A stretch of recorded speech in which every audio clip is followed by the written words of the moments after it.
어제 어떻게 스트레스들은 다 날리셨습니까? 뭐 많았죠. 야구, 축구 아주 환호성이 터졌고 특별히 배드민턴 안세영 선수의 투혼은 참 좀 감동적이었습니다. 예. 또 그와 반면에 우리 이제 오늘 또 아시안 게임 폐막을 하죠. 근데 그와 반면에 지리적 갈등으로 인해서 또 사건이 하나 생겼습니다. 여러분 지리적 갈등으로 세계 대전으로 번질 수 있는 곳이 네 군데가 있습니다. 그곳이 우크라이나, 대만, 북한, 이스라엘입니다. 그러니까 여러분 아시겠지만 우크라이나 러시아 전쟁도 그래서 뭐 나토라든지 유엔도 가입하냐만 이게 가입하게 되면 세계 대전이 되는 거예요. 전쟁 신중하게 있는 겁니다. 그런데 그 중에서 가장 심각한 곳이 이스라엘입니다. 예. 이번에 팔레스타인 극단주의 테러 단체 하마스 공습으로 지금 오늘 아침에도 뉴스에 보니까 3,000명의 사상자가 있다고 됐죠. 예. 그리고 이것은 여러분 그동안 이스라엘은 군사작전이라고 그랬는데 전쟁으로 철회검이라는 그 작전명을 가지고 전쟁을 선포했습니다. 예. 근데 여러분 이게 왜 어렵냐면 이게 1974년에도 한번 이런 일이 일어났어요. 그때 어떤 일이 일어나냐면 오일 쇼크가 일어나고 스태그플레이션이 일어났습니다. 고물가가 되면서 다른 나라도 영향을 받는데 경제가 후퇴를 해요. 우리도 다 영향을 받습니다. 예.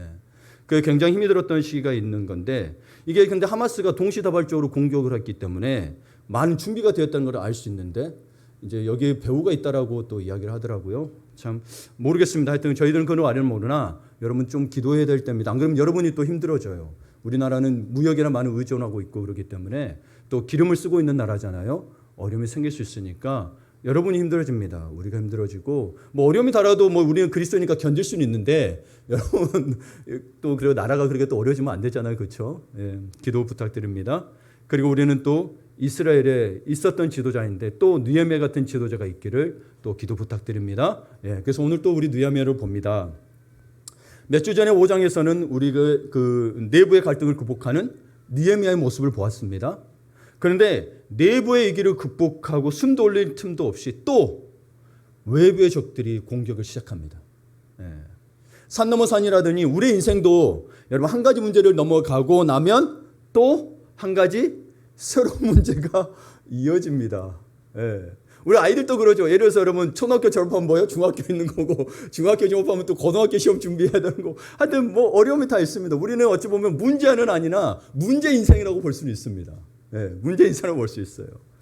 근데 특히 여러분 느헤미야를 여러 가지 방법으로 공격하는 이 대적들의 모습에서 우리가 깨닫게 되는 것은 그리스도의 몸된 교회, 하나님의 리더, 하나님의 사람들을 공격하는 악한 마귀의 모습을 발견하게 됩니다.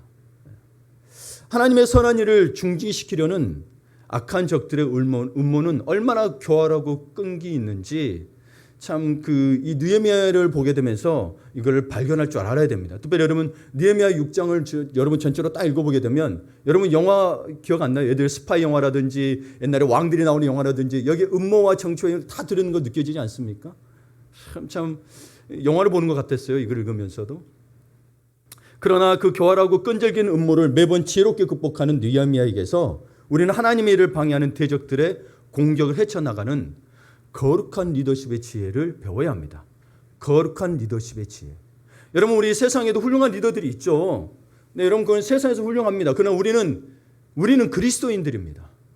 교회가 여러분 세상보다 앞설 수 있는 것은 뭐겠어요? 거룩함이죠. 내가 거룩하니 너희도 거룩하신 말씀처럼 교회가 거룩하지 못하면 교회는 세상에 빛이 되지 못합니다. 세상은 왜요? 세상은 죄로 말미암아 멸망이 됐잖아요. 그렇죠? 그 죄를 이길 수 있는 것은 예수 그리스도로 말미암아 우리가 거룩함을 갖지 못하면 여러분 우리는 그리스도인으로서의 빛과 소금의 역할을 감당하지 못합니다. 너희는 세상의 빛과 소금이 되라고 했지만 감당하지 못하게 됩니다. 그러므로 우리는 거룩한 리더십을 오늘 느헤미야를 통해서 두 가지를 특히 마음에 두고 새기기를 바랍니다. 그 첫 번째는 어떤 상황에서도 최우선 사명을 기억하라입니다. 최우선 사명이 있다는 겁니다. 자, 느헤미야 때를 보게 되면 본문을 보게 되면 여러 가지 방해 공작이 있었어요. 그리고 내부적으로도 어려움이 있었어요. 그럼에도 불구하고 느헤미야가 이끄는 이스라엘 백성들은 성문에 문짝 따는 작업을 제외하고는 모든 성벽 제공 공사를 마쳤다고 1절에 기록하고 있습니다. 이 이야기를 보면 우리는 믿는 입장에서 이 말씀 보면 우리 마음이 참 기쁘고 뿌듯하죠. 때로 여러분 교회를 개척하신 분들은 이 느헤미야를 보면서 이 부분에 와서 참 동지를 느낍니다. 야, 이것만 남았네. 정말 수고했네. 이런 마음이 듭니다. 하지만 여러분, 이 소식을, 우리에게는 기쁜 소식을 느헤미야의 적들도 들었다는 사실입니다. 그 적들이 1절에 보니까 사마리아 지방의 총독 산발락과 그의 참모 도비야, 아라비아인들의 지도자 세겜이었어요. 근데 그들은 이 성벽이 설마 완공되긴 했겠죠. 스룹바벨 때도 사실 방해해서 성벽 제거는 막았거든요. 그러다 보니까 이 완공되고 보니까 몹시 당황하고 분노한 거예요. 그러니까 어떻게 쓰든 이 일을 저지하려는 내용이 오늘 6장에서 나오는 거예요. 예. 몇 가지가 나온 줄 모릅니다. 여러분, 진짜. 하나님을 대적하는 악한 세력들이 가장 견딜 수 없는 것은 하나님의 일이 활발하게 잘 되어가는 것입니다. 하나님의 일이 활발하게 잘 되어가는 거예요. 하나님 나라가 확장되는 것, 영원권이 되는 것을 막죠. 그러니 각종 이단, 또 성경 계시록에 보게 되면 각종 부유한 것들을 말미암아 하나님으로부터 마음을 뺏게 만들죠. 아구레의 정말 기도를 통해서 여러분 알다시피 부유해지면 하나님이 없다 할까 자기를 부유하지 말라게 하는 기도를 볼 수 있는 것처럼 세상에는 여러분 하나님을 향한 우리의 마음을 뺏어가는 게 너무나도 많다는 사실입니다. 그것이 잘못된 게 아니고 우리가 마음을 뺏겨버린다는 거예요. 하나님께 마음을 정하지 못하고. 그러니까 그렇게 하나님의 마음 일을 맡고 하나님으로부터 마음을 뺏기 위해서 이 악한 대적들은 온갖 수단 방법을 가리지 않는다는 겁니다. 오늘 그 내용들이 나오는 거예요. 네. 그럼 그들의 첫 번째 계책이 무엇이냐?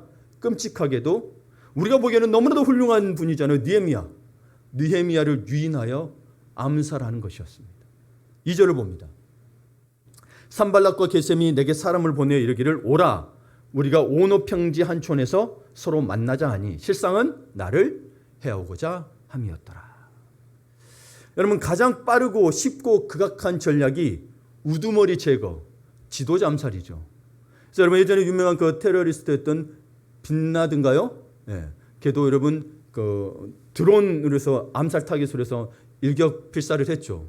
그를 쥐고 나서 또 한술 많이 났죠. 미국은. 그렇죠. 그랬던 거예요. 지도자를 암살하는 거예요. 근데 적들도 실패를 경험하거든요. 느헤미야를 계속 느헤미야 이름 무너뜨리려고 했어요. 이게 점점 더 악해져 가서 결국 성벽 공사를 방해하려는 어떤 계책을 해도 하나님의 지도자 느헤미야가 버티고 있는 한 소용없음을 알게 되는 거예요.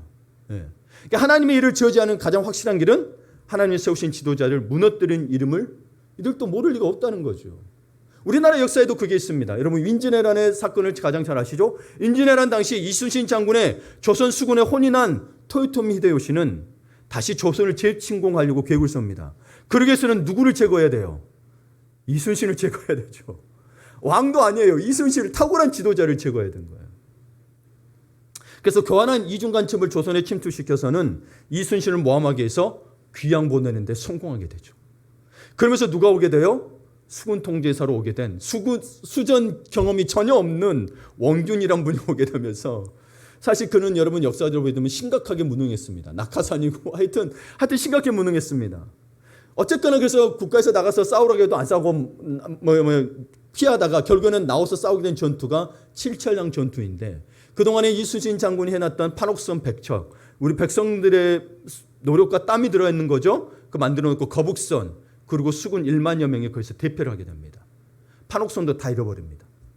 근데 나중에 명량대전 때 그 이순신 장군이 그 이야기죠. 짐에게는 아직 12척의 배가 있어옵니다. 이 12척 배가 어떻게 생겼냐면은 그 칠전량 전투 나가기 전에 천함이 있어요. 천함이 필요하대서 빌려줘가지고 그냥 12척이 남은 거예요. 그렇게 무능했어요. 원균이. 그러니까 여러분 우리가 임진왜란을 통해서도 알 수 있듯이 적이 교활할수록 상대의 탁월한 리더를 제거하기 위해 비열한 수단 방법을 가리지 않는데요. 사단이 그렇다는 거예요. 사단이 이렇게 행한다는 거예요. 그러니까 오늘날까지도 주님이 세우신 교회를 이끌고 있는 영적 지도자들을 무너뜨리기 위해 수단 방법을 가리지 않습니다. 물질, 성적인 거, 관계 문제, 하여튼 모든 타겟이 여러분 먼저 진실한 목회자들입니다. 저도 여러분에게 예화를 들었지만 미국에 있었을 때 우리 탈북하셨던 그 전도사님 이야기를 간첩의 가장 첫 번째 타격이 목사들이라고 있습니다. 그래서 여러분 우리가 적화 통일이 됐었을 때 가장 여러분 공산당의 체제에 반대되는 게 사실 기독교거든요. 우리는 유일신이잖아요. 그러니까 그들의 유일체제 사상하고 완전히 어긋난 거예요. 김일성이라는 것들. 그래서 타겟이 정치인도 모두 아니에요. 적화 통일이 됐었을 때를 대비해서 목사가 타겟이 1위라고 하더라고요. 근데 그들 여러분 그래서 오늘의 본문에 보게 되면 그 적들이 느헤미야에게 오노평지라는 한 촌에서 서로 보자고 제안을 보냈습니다. 어떤 제안이냐면 평화지역을 하자는 거죠. 느헤미야도 정치 지도자로서 평화지역 하자는 것들 당시에는 필요하죠. 그런데 느헤미야는 오노평지여서라기 아니라 그냥 오노 하고 거절했습니다. 평지가 이름이 오노여서 그런 게 아니고 그 제안을 오노하면서 거절했어요. 오노평지는 예루살렘으로부터 거리가 제가 4개 정도 저를 찾아보니까 어떤 분이 25km, 어떤 분은 64km. 하여튼 여러분 거리가 꽤 됩니다. 가까운 거리는 아닙니다. 우리 장혜인 목사님도 느헤미야에 대해서 묵상하시면서 쓰신 책이 있어요. 저와 장로님에게 들려 주셨는데 그 기적의 프로젝트에서 뭐라고 기록하고 있냐면 산발랏의 속셈은 이렇다. 느헤미야를 예루살렘으로부터 나오게 해서 이렇게 제거해서 성벽 공사를 중단시키기 위한 수작이라고 기록하고 있습니다. 맞습니다. 저는 동의합니다. 예루살렘으로부터 나와 멀어지게 하여 오노평지에서 암살하려고 하는 거죠. 예루살렘이 높은 지대에 있으면서도 망대도 있고 하니까 주변에는 매곱하기 어렵고 오노평지가 예루살렘에서 멀기도 하지만 산발렛의 영역이고 풀숲이 있다라고 주석서에 보면 기록이 되어 있어요. 그래서 병력을 매복시키는 데 더 좋다 그러더라고요.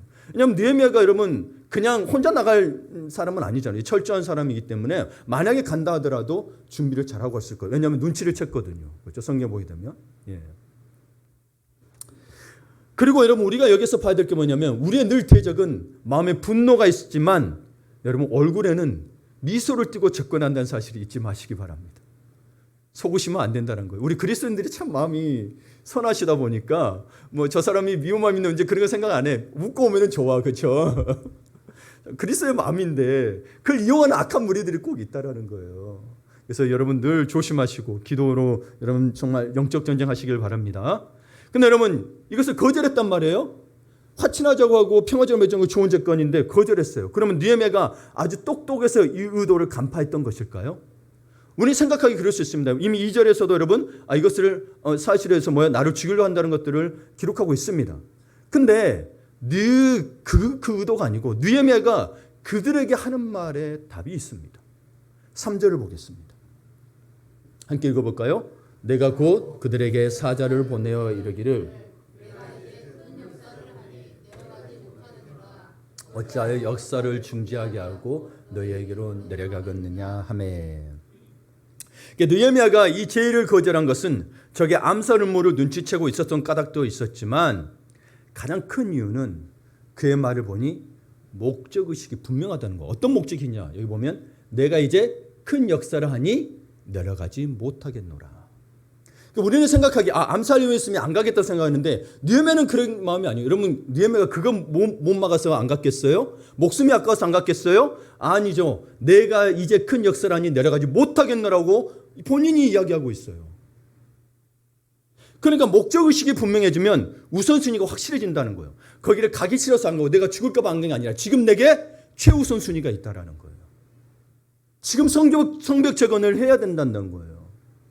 이거를 놔두고 내가 갈 수 없다는 거예요. 그러니까 자신이 하지 말아야 할 것이 무엇인지를 확실히 정할 수 있었습니다. 우선순위들 중에서도 최우선순위를 정해야 한다는 거죠. 그래야 여러분 혼란스럽지 않습니다. 여러 일이 닥쳤을 때 자꾸 뭘 해야 될까 그러잖아요. 주님이 맡기신 일이 가장 큰 일이었다라고 느헤미야는 이야기하고 있는 거예요. 여러분 사람이 좀 성공하여 유명해지면 자기가 감당해야 할 본질적인 일보다 각종 형식적인 회의나 행사, 만찬 등의 시간과 에너지를 빼앗기기 십상입니다. 이것은 영적 지도자들에게도 마찬가지입니다. 조금 사역이 커지거나 이름이 나면 여기저기 불러다니느라고 정작 하나님이 자신에게 맡겨주신 최우선 사역을 관과하기 쉽다는 것이죠. 쉽다는 거예요. 그럼 이게 무슨 말이냐? 그럼 이게 영적 지도자에 틀렸다 그런 말이 아니고 우리들 속에서 제거해야 될 것들이 있다는 거죠. 여러분 일본의 도요타는 어떤 회사죠? 자동차 회사죠. 여러분 도요타 차 참 좋습니다. 미국에서도 있어봤는 차인데 근데 이 회사가 그 린 매니지먼트라고 우리나라 말로 번역을 했는데 군살빼기 경영을 했습니다. 린 매니지먼트. 탑 리더십부터 말단 직원까지 쓸데없는 시간과 자원 낭비를 줄이고 정말 중요한 것에 모든 리소스는 뭐겠어요? 인적 자원, 물적 자원을 집중시켜 생산성을 최대화했다는 거죠. 여러분 회사로서는 지혜로운 거죠. 그런데 여러분 우리 그러면 제가 왜 이유를 듣냐? 우리는 교회인데 우리 이익을 위하는 데가 아니잖아요. 근데 여러분 이 자세는 필요하다는 거예요. 한 책에서 브룩스 윌킨스 목사님의 글을 보게 됐는데요. 여러분 그 책을 봤는데 그 책에서 브루스 윌킨스 목사님의 글을 인용했어요. 그 말이 제게 와닿았어요. 어떤 내용이냐면 하나님께서는 열매를 맺고 있는 나무를 한 번 더 가지치기 하신다는 거예요. 하나님께서는 열매를 맺고 있는 나무를 한 번 더 가지치기 하신다는 거예요. 내가 포도나무 열매 이야기하면 요한복음 15장인데 15장에서 제가 가지치기 한다는 느낌을 못 받는, 가지치기 하더라도 열매 맺지 아니하는 그거를 이렇게 가르친다고 됐거든요. 그래서 여러분 15장을 찾아봤어요. 그래서 2절에 보게 되니까 세 번역으로 먼저 보게 되면 함께 보겠습니다. 내게 붙어 있으면서도 열매를 맺지 못하는 가지는 아버지께서 다 잘라버리시고, 우리가 알잖아요. 열매 못 쳤던 버린다. 그런데 보세요. 열매를 맺는 가지는 더 많은 열매를 맺게 하시려고 뭐 하신다고요? 손질하신다. 그럼 우리가 보는 개역개정에 보게 되면 개역개정도 이렇게 됐어요. 무릇 열매를 맺는 가지는 더 열매를 맺게 하려 하여 그것을 깨끗하게 하시느니라 라고 되어 있는 거예요. 우리가 그냥 쑥 읽으면 열매를 깨끗하게 하신다고 착각할 수 있는데, 이 헬라어 단어가 카타이로라는 단어가 손질하다, 깨끗하다 하다는 같은 말입니다. 손질하는 게 깨끗하게 하는 거예요. 카타이로가. 그러면 여러분 봐보세요. 우리가 생각할 때 우리 믿는 자들이 열매를 잘 맺기 위해서 하나님께서 뭐예요? 그 안에서 가지치기를 한다는 거예요. 군살 빼기를 한다는 거예요. 쓸데없는 것들을 제거하신다는 거예요. 예. 사람들을 눈에 보기에는 근사한 가지, 무성한 가지일수록 의외로 열매가 부실하다는 거예요. 우리는 그래서 여러분 뭐죠? 저 사람 허풍이 심하다라고도 표현하죠. 또 빈수레라고 표현합니다. 여러분 수레는 큰데 빈수레일수록 소리가 요란하다고. 등게 없으니까 요란하다고 이야기하는 거죠. 네.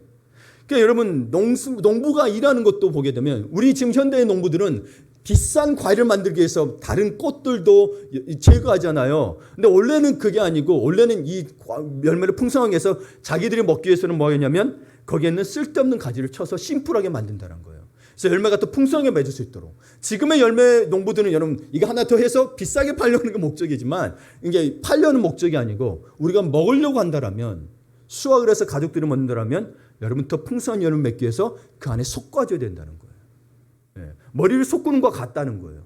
그러니까 여러분 이 의미는, 앞의 의미에서는 열매를 맺지 못하는 가지는 다 잘라버리시는 거예요. 믿지 아니하는 자들은, 하나님을 따르지 않는 자들은 제거해버리시는 거지만, 믿는 자들에도 열매 맺지 못하는 가지가 있다라는 거예요.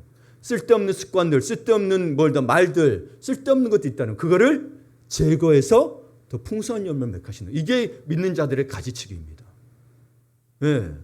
좀 이 글을 보고 찾아보게 되면서, 궁금해서 찾아보면서 또 새로운 걸 알게 돼서 너무 또 감사했습니다. 그러니까 여러분, 하나님의 일꾼들은 이런 군살빼기 자기 관리가 필요하다는 거예요.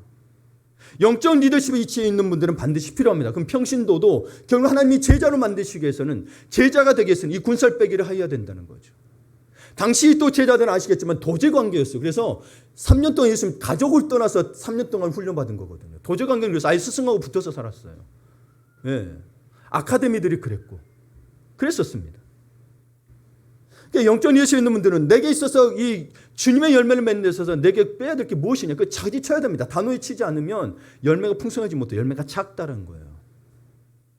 또는 적게 맺는다는 거죠. 그리고 여러분, 우리가 많이 가지가 있다는 것을 이렇게 생각할 수 있습니다. 내가 정말 다 할 수 있으라고 생각할 수 있는데, 여러분 그 어느 누구도 세상의 모든 문제를 다 관여할 수 없습니다. 예. 아무리 위대한 일을 많이 벌여도 여러분 가장 중요한 것은 뭐냐? 그러니까 속과될 게 뭐냐? 여러분 일을 다 하라는 게 아니에요. 다 중요할 수 있어요. 여러분 보기에 중요할 수 있어요. 그러나 여러분 느헤미야를 보게 되면서 뭐예요? 내게 큰 일이 있다는 거예요. 큰 일을 행해서 그 우선순위를 정했다는 거. 하나님 맡겨주신 거. 그러면 여러분 우리에게 맡겨주신 가장 큰 일은 뭐냐? 먼저 하나님이 맡겨주신 양들을 잘 돌보는 거예요. 예. 주님이 우리를 돌봤잖아요. 그렇죠? 두 번째로, 가정에 있는 분들은 건강한 가정을 이루는 것이 중요합니다. 여러분 모든 신앙의 공동체들은 가정 공동체가 모여서 된 겁니다. 이스라엘 민족의 가정이 나와서 가정 공동체가 있고, 그리고 여러분 족속 12족속이 모여서 이렇게 공동체 이루게 됩니다. 여러분 아브라함만 뽑아가지고 하나님이 그 하는 게 아니라 아브라함이 약속을 하셨고, 그 다음에 공동체 신앙 공동체를 나중에 만드신 거죠. 예, 그걸 잊지 마시길 바라요. 그리고 자기 자신의 영성을 깊게 하는 것이 최우선 사명입니다. 그래서 우리 교회도 이것을 놓치지 않는 거죠. 그래서 제자도를 가지고 있는데 저는 변화와 성장을 계속 이야기하는 거죠. 변화와 성장. 제자도 핵심은 변화가 되면 성장한다는 겁니다. 성장하고 변화가 없는 것은 제자가 아니라고 이야기하고 있는 거죠. 그래서 또 제자를 만들어내라고 계속 이야기하고 있는 거예요. 그래서 재생산이 되지 않으면 여기는 죽은 곳이라고 이야기하는 거예요. 느헤미야가 예루살렘 성벽을 재건하는데 최우선 순위를 두고 집중했듯이 여러분에게도 절대 한눈 팔지 말고 집중해야 할 최우선 순위 사명이 있을 것입니다. 그를 여러분 반드시 기준점을 세우셔야 됩니다. 그게 안 세우면은 세상이 좋다는 것 따라갑니다. 교회들도 어디 교회 그거 했더니 부흥하더라 그거 따라갑니다. 목회 철학이 없어요. 그냥 좋다는 것만 하게 되면 성도 가운데 변화와 성장이 있을까요? 없죠. 여러분 이게 중요한 게 변화와 성장이 중요한 게 뭐냐면 이게 없다라면 여러분 교회도 세상의 기업과 똑같습니다. 잘하는 사람만 데리고 쓰게 됩니다. 안 그래요? 여러분 일하는 입장에서 센스 있고 잘하고 뭐든지 다 아는 사람 따르겠죠. 그럼 뭘 만들어요? 자기 추종자를 만들죠. 하나님을 따르는 자들이 아니라 제자가 아니라 목사 추종자를 만든다는 거예요. 위험합니다. 그 변화와 성장을 두는 것은 여러분 그래서 여러분 나무들도 각각 열매 맺는 시기가 다르더라고요. 예. 어떤 나무는 한 번 또 잘라줘야 내년에 또 풍성한 열매를 맺어. 잘라버려야 돼. 여기 뿌리 아래에서. 오미자가 그러더라고요. 오미자가 그래서 많이 잘라왔습니다. 네, 가서 많이 잘라. 2년에 한 번씩 열매를 맺게 한다는 거예요. 여러분 근데 그러면 만약에 변화와 성장의 목표를 두지 않으면 사람마다 이런 차이가 있다고 알지 목회 철학이 없다면 여러분 못 기다립니다. 이 사람 왜 안 변해? 믿음 없는 사람이네 딱 단정 지르고 정지해버립니다. 교회에 사랑이 없어지겠죠. 교회가 마치 어디 회사처럼 되고 마는 거예요. 사랑이 없으면 울리는 소리, 울리는 칭, 소리 나는 꽹과리밖에 안 되는 그런 교회가 되는 거예요. 그런 여러분, 하나님께서 당신에게 주신 최우선 순위 사역이 무엇인지를 정리하고 이 사역에 집중하는 것을 막는 그 어떤 것에도 단호히 오노해야 한다는 거죠. 그런 여러분 하나님께 기도하여 우선순위를 잘 판단할 수 있는 지혜를 구하십시오. 그래서 우리 구매 1시간 기도 때 엊그제부터 넣었어요. 7가지 영적 성장할 수 있는 기도 제목에 기도와 지혜와 분별력을 달라고 기도해야 된다는 거죠. 기도는 그거는 여러분 하나님 앞에 갈 때까지 해야 되는 거예요. 여러분 그거 기도하고 평생 지혜롭던가요? 우리는 수많은 실수를 합니다. 과거에 기억했던 것도 잊어버립니다. 그럼 어찌 그럴 수 있단 말입니까? 그렇게 완벽한 인간은 보지 못했습니다. 그러니 우리는 살아있는 동안 계속 그 기도해야 되는 거예요.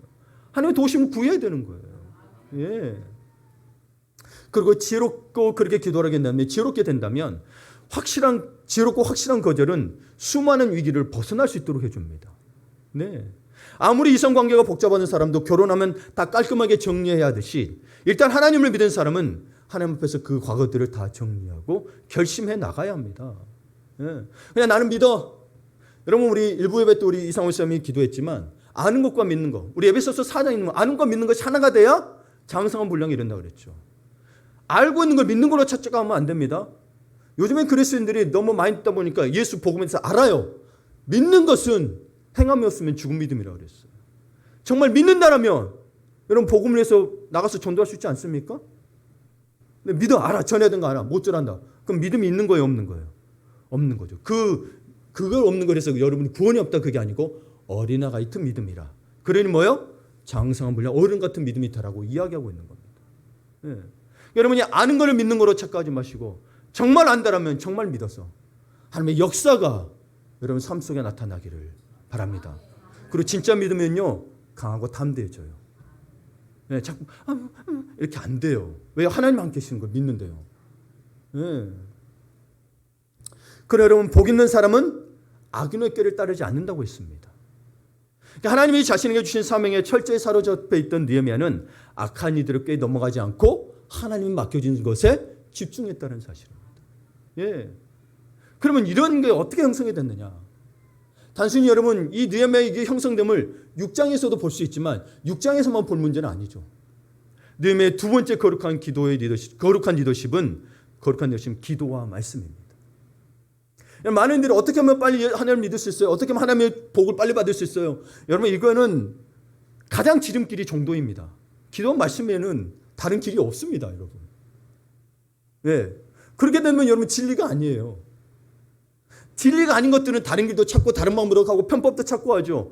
진리가 아니니까 가능한 거예요. 근데 진리는 그 길이에요. 그래서 여러분 천리역정을 보게 되면 주인공 크리스찬이 여러분 꼭 천리역정 한번 보세요. 예, 정말 제2의 성경으로 불리는 책이에요. 예, 보시면 주인공 크리스찬이 하나님의 나라를 위해서 계속 길을 떠나갑니다. 집을 떠나가다가 여러 가지 일들이 닥쳐요. 그래서 때로는 보게 되면 옆에 길이 아주 편안해 보여요. 풀도 있고 새들도 울고. 그래서 그쪽으로 빠져서 가게 돼요. 한 번도 그 길로 가서 편안한 적이 없습니다. 오히려 더 어려움을 겪습니다. 그리고 나서 다시 돌아가고 원래 빠졌던 길로 돌아와서 다시 갑니다. 그러기를 한 4번 정도가 그랬던 것 같아요. 제 기억에는. 여러분 정도가 없어요. 하나님 길은 예수님 좁은 길이라고 이야기했어요. 그 길로 가야 돼요. 넓고 편한 길로 가다가 오히려 늘 유혹에 빠졌어요. 그게 사실은 유혹이었던 거예요. 편한 길 가는 길이 우리에겐 유혹이었던 겁니다. 기도와 말씀 매일매일 하기 쉽지 않죠. 그렇죠? 근데 그 길이 그냥 그 길이에요. 여러분. 그러니까 가장 단순한데 가장 하기 어려워하는 거예요. 왜겠어요? 우리가 죄인이라서. 죄가 늘 하나님 앞에 가는 걸 가로막아요. 네. 우리가 죄인인 걸 인정해야 내가 기도와 말씀을 내가 기도와 말씀 하나님 없이는 살 수 없으니. 여러분 목사 없이는 살 수 있어요. 그러나 하나님 없이는 살 수가 없는. 그래서 왜 기도와 말씀을 느헤미야를 통해서 그렇게 볼 수 있냐면 느헤미야가 사자들을 보내어 거절했음에도 적들은 포기하지 않고 성경을 보게 되면 4번씩이나 집요하게 같은 요구를 합니다. 같은 요구를 4번씩이나. 여기에서 우리는 뭘 봐야 되냐면 하나님의 적들이 결코 쉽게 포기하지 않음을 알아야 합니다. 여러분이 대적하고 있는 세상 하나님을 대적하는 자들은 결코 쉽게 포기하지 않습니다. 이단들이 쉽게 포기하는 거 봤던가요? 집요합니다. 예, 전화번호 한번 알게 되면 문자 끊임없이 오게 됩니다. 경험했던 사람들이 이야기하더라고요. 2번, 3번 주님 오실 때까지 그들의 공격은 계속될 것입니다. 그러나 공격이 집요한 만큼 느헤미야의 단호한 거절도 한결같았습니다. 네, 여러분, 그래서 4번 보내다가 이들도 이제 습득을 한 거죠. 네, 적들도 여러분 간교하다는 표현을 써요. 교활합니다. 이번에는 모략교꾼입니다. 5번째 보낼 때는 편지를 보냈는데 봉하지 않고 보냈다고 그래요. 5절을 봅니다. 산발랏이 5번째는 그 종자의 손에 봉하지 않는 편지를 들려 내게 보냈는데 당시 모든 공식 문서는 종이에 쓴 다음 끈으로 묶고 인장으로 날인하여 단단히 봉하게 되었습니다. 여러분 아시다시피 영화에도 보셨겠지만 천둥을 떨어뜨려서 인장을 찍어요. 깨트렸어요. 그럼 다시 봉인하려면 천둥을 떨어뜨리면 되겠죠. 그럼 인장은 또 못 찍겠죠. 그렇죠? 속일 수가 없는 거예요. 전달 과정에 그 내용을 누가 읽어보거나 내용을 변경하는 것을 방지하기 위해서 단단히 그렇게 봉했던 겁니다. 그런데 그 원칙을 무시하고 지도자끼리, 그것도 최고 지도자끼리 주고받는 문서를 봉하지 않고 들려보냈다. 의도가 있는 거죠. 누가 봐도 의도가 있는 거죠. 그래서 여러분 그래서 그 5절에서부터 쭉 8절까지 보게 되면 모반 내용이 담겨져 있어요. 그래서 페르시아 제국에 대항해 반역하기 위해 성벽을 재건한다. 이런 내용이 백성들 사이로 퍼지기를 바랬던 거죠. 근데 여러분 우리 누구나 그렇지만 지도자끼리 주고받는 편지 무슨 내용인가 궁금하죠. 그래서 여러분 아시겠지만 우리나라들도 다 그렇죠. 정보국이 있습니다. 그런 것들 보면 절대 그냥 넘어가지 않죠. 네. 그리고 우리 백성들이 이 가십거리를 무척 좋아합니다. 네, 무척 좋아해요.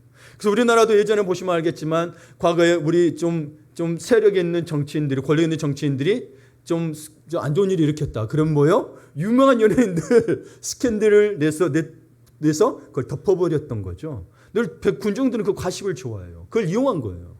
네.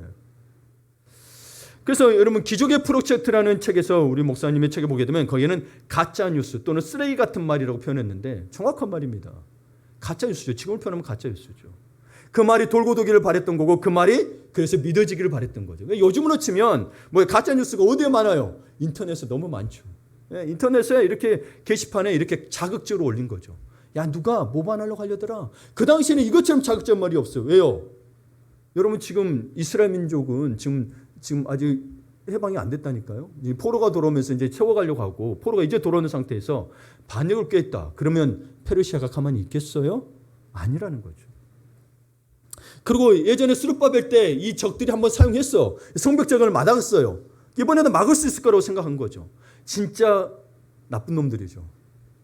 진짜 나쁜 노력. 사단이 그렇다는 거예요. 여러분, 세상이 하나님 믿지 않는 자들이 그렇다라는 거예요. 우리를 그렇게 무너뜨리려 하려는 거예요. 그리고 여러분, 이 가짜 뉴스가 얼마나 여러분 느헤미야에게는 지독한 거냐면, 왕의 허락을 얻어 총독으로 와 있다고는 하지만 느헤미야는 어느 혈통이에요? 유대계 혈통이란 말이죠. 역사적으로 볼 때, 여러분, 역사적으로 볼 때 유대인들처럼 반역을 많이 한 민족이 없습니다. 그러니 여러분, 이익에 퍼지게 되면 아주 치명적이 될 수 있는 거였죠. 심지어 느헤미야뿐만이 아니라 다시 한번 페르시아가 군대를 끌고 와서 여기를 멸살시킬 수도 있는 거예요. 그렇잖아요. 이거는 굉장히 위험한 거죠. 여튼 이것을 통하여서 여러분, 우리 함부로 여러분 거짓 뉴스 같은 거 만들면 안 돼요. 그리고 어디 댓글을 달더라도 아주 신중하게 다셔야 됩니다. 그게 우리가 동조할 수 있는 우리 그리스도인에서 거룩한 모습이 사라질 수 있기 때문에 그렇습니다. 근데 느헤미야는요, 사실 그런데 그런 것에 흔들릴 사람은 아니었어요. 저 1장부터 보게 되면 느헤미야는 그런 루머에 흔들릴 사람이 아니었고, 여기도 보게 되면 보겠어요. 그냥 그걸 흔들린 게 아니라 8절을 보게 되면 내가 사람을 보내 그래 이르기를 네가 말한 바 이런 일은 없는 일이요 네 마음에서 지어낸 것이라 그냥 담담하게 받아들이고 이야기한 거예요. 그러면 만약에 여러분 그 아다삭스다 왕이 부르면 그냥 올라가면 됩니다.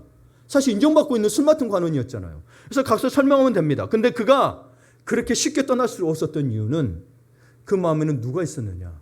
백성이 있었다는 거예요.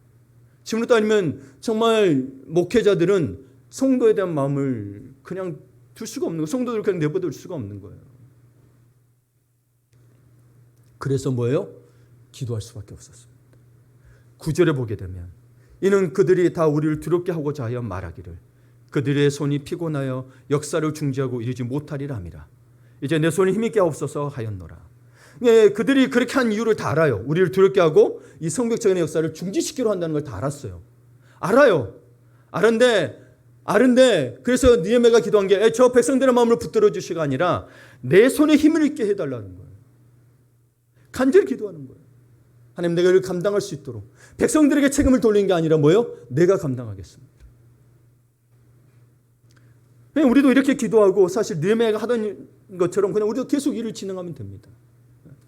근데 여러분, 여기에서 끝나면 좋잖아요. 이 계략도 잘 먹히지 않으니까 적들은 이번에 또 전략을 바꿨어요. 여러분이 상대하고 있는 세상이 그렇습니다. 또 바꿨습니다. 이번에는 당시 예루살렘에서 상당히 영향력이 있는 선지자 스마야를 이용합니다. 선지자라고 주석서에 보게 있는데요. 10절을 봅니다. 이후에 무에다벨의 손자 들라의 아들 스마야가 두문부출하기로 내가 그 집에 가니 그가 이르기를 그들이 너를 죽이러 올 터이니 우리가 하나님의 전으로 가서 모에소 안에 머물고 그 문을 닫자 저들이 반드시 밤에 와서 너를 죽이리라 하기로.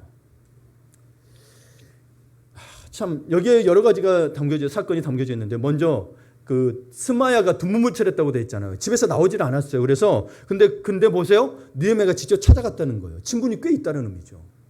예. 그리고 이 주석서에 보게 되면 스마야는 좀 영향력 있는 선지자라고 돼 있었어요.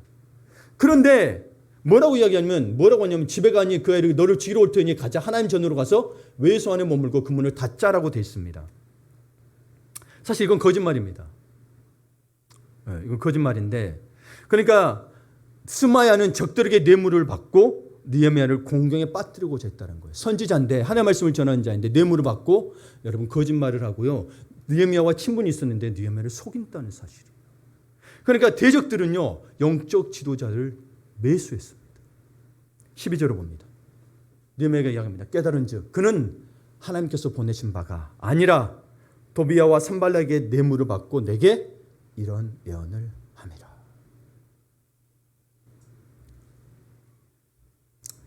여러분, 하나님의 말씀을 전하는 자들이 알고 보니 하나님께 보내신 바가 아니고 뇌물을 받고 예언을 했다라는 거예요. 근데 이 율법이 뭐가 여러분 그렇게 스마야가 이야기한 게 뭐가 있냐면, 그래서 10장에서 그렇게 이야기하고 11절에 느헤미야가 이야기를, 나 같은 몸이면 누가 외소에 들어가서 생명을 보존하겠느냐. 외소가 뭐냐면 여러분, 성막이 있습니다. 성막 안에 들어가면 성소가 있죠. 성소 앞에 뜰을 뭐라 그래요? 외소라고 합니다. 누구 성전이 지어졌냐면 솔로몬 성전이 지어졌고, 그 솔로몬의 성전을 이제 새로 건축하게 하면서 그 안에 들어갈 때 뭐예요? 들어갔는데 지성소가 있는 거예요. 지성소에 들어가기 전에 거기가 성소에 있는데 거기는 누구만 들어갈 수 있어요? 제사장만. 근데 선지자가 그 이야기예요. 너를 죽이러 오니까 피하라는 거예요. 마치 하나님의 말씀처럼 들리죠. 근데 뭐가 우선이었어요? 느헤미야에게 하나님의 말씀이 우선이었다. 여러분이 자꾸 누군가가 뭐 응답받았다, 뭐 선지자 하는 이야기에 미혹되지 않기를 바라요. 얼마든지 매수시 될 수 있다는 거예요. 사람인지라. 말씀이 기준이 된다는 거예요. 그래서 여러분, 느헤미야는 쭉 말씀과 기도로 살아온 걸 알 수 있다는 거예요. 먼저 내 손에 힘이 있게 해달라고 기도했고, 그 다음 뭐예요? 말씀을 중심으로 말미암아 그 예언을 여러분 속지 않게 됐다라는 거예요. 하나님은 거짓 않으신 분이잖아요. 네. 비록 느헤미야는 유다의 총독이라는 최고 권력자의 위치에 있었다고는 하나 그는 하나님 앞에서 자신이 있어야 할 것과 있지 말아야 할 것, 해야 할 일과 하지 말아야 할 일을 정확히 구별했습니다. 지금 여러분 저도 신앙생활에서 느끼지만 무조건 그냥 아이고 막 선지자라 그러고 뭐라 그러고 영적으로 따르면 네 알겠습니다. 그러지 말라는 거예요. 여러분이 하나님의 말씀을 만나는 게 여러분의 영성이 높아지는 거예요. 여러분이 선지자와 같아지는 거예요. 하나님이 선지자가 했던 이야기가 다 어디에 있어요? 성경에 있잖아요.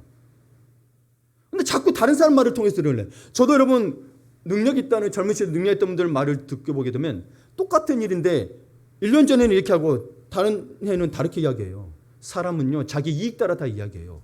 절대 손해보는 이야기 안 합니다. 그리고 듣고자 하는 자가 봐봐요. 나쁜 이야기하면 듣겠어요? 안 들은단 말이에요. 특히 돈 갖다 주는데. 여러분 그걸 조심하셔야 됩니다. 예. 그러니까 여러분 우리가 1장에서부터 쭉 봐온 느헤미야는 늘 말씀을 묵상하고 순종하는 사람이기에 이것이 가능한 것이에요. 그래서 신앙은 습관이라고 하는 거예요. 하나님과 만남의 습관이 안 되면 이 만나는 게 어렵습니다. 하나님 말씀 듣는 게 지겹고 어렵습니다. 근데 봐보세요. 여러분 원하잖아요. 선지자 같은 영성을 원하고 나도 하나님 말씀 듣기를 원하잖아요. 그러면 여러분 하나님이 막 맨날 혼내는 소리 들어야 됩니다. 하나님의 음성을 먼저 들었던 사람이 누구예요? 선지자들이죠. 선지자들 좋은 소리 들은 적 있어요? 없어요? 없어요. 잘못한 사람은 백성들이고 지도자인데 맨 나쁜 소리는 선지자가 먼저 들었다니까요.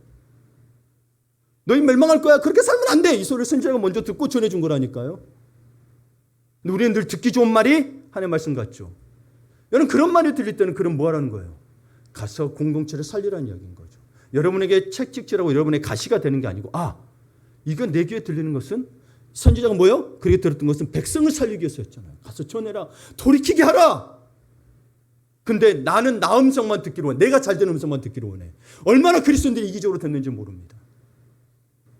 그런 찔림이 들으면 이거를 다 같이 내 가족이 내 공동체가 살도록 하는 말이구나. 내가 더 기도해야겠구나 하는 게 아니라 나한테 별로 필요 없는 말인데 나는 지금 이 사업이 급한데 나는 저 사람과 관계가 중요한데 이러고 있다라는 거죠. 여러분 우리 기독교에 정말 하나님을 정말 뭐로 만든 줄 아세요? 하나님을 세상의 무당처럼 만들어버렸어요. 우리가 만들어버렸어요. 우리가. 그러다 보니까 어디 이단들 사람인데 이단들이라고 하는 데 가서 답답할 노릇인 거예요. 특별히 여러분 요즘에는 하나님의 교회를 조심하십시오. 세계 복음성교라고 되어 있는데 여러분 이단을 이야기하는 걸 조심하라고 하는 이야기예요. 이들이 접근한 건 특별히 30, 40대에게 접근합니다. 아이를 돌봐주고 집안 청소를 해줘서 접근합니다. 조심하십시오. 근데 이들은 자기가 먼저 그 사람 이름도 기억하기 싫어하고 그랬는데 남자가 있어요. 여자는 장길자인데 남자 이름을 잊어버렸네. 기억하기도 싫어. 안상홍이. 근데 이 안상홍의 묘지가 어딘 줄 아세요? 부산에 무슨 유명한 절이 있나 봐요. 그 입구 쪽에 있대요. 근데 거기를 우리 탁 소장님이 부산대 장신대 교수님이시거든요. 그럼 이단 연구를 하신 분인데 거기를 한번 갔대요. 근데 풀이 이렇게 자라기로 관리도 안 한대요. 자기들이 하나님 아버지라고 했던 분들의 묘도 관리도 안 하면서 그걸 가지고 이용하고 장사하고 있는 거예요. 그걸 하나님 어머님 만들어갖고 장기자 가지고 계속 이용하고. 하여튼 여러분 속지 마세요. 제발 이런 거 속지 말아주세요. 눈에 보이는 성공에 속지 마시고 제발 하나님 말씀으로 나가기를 원해요. 얼마든지 선지자도 매수당했던 사실을 보여주는데 보세요. 14절을 봐보세요. 14절에 내 하나님이여 도비아와 산발락과 여선지자죠. 여선지자 노아다와 그 남은 선지자들도 곧 나를 두렵게 하고자 한 자들의 소행을 기억합시다. 이들도 매수돼가지고 느헤미야를 죽이려고 했더라는 거예요. 한두 명이 아니고 이 당시에 선지자는 자들이 다 이랬다고요. 지금은 안 그렇습니까? 그러나 오늘날 또 하나님의 지도자를 무너뜨리려는 악한 세력의 첩자가 교회 깊숙이까지 침투해 있음을 알 수 있습니다. 여러분 편하게 생활하지 마십시오. 사실 사단의 공격을 이겨내는 게 쉽지 않습니다. 그래서 자꾸 편해지려고 하지만 그 속에서 정말 여러분이 보석처럼 빛나야 될 줄 믿습니다. 말씀 마무리 짓습니다. 적들의 지배한 공격 속에서도 느헤미야는 꾸준히 공사를 진행시켜 마침내 52일 만에 공사가 완결되었습니다.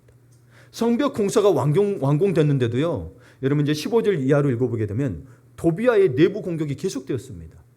유대인의 피가 섞여 있는 도비아는 예루살렘 귀족들 안에 인맥이 많았고요. 그리고 도비아가 상업을 하는 사람이었어요.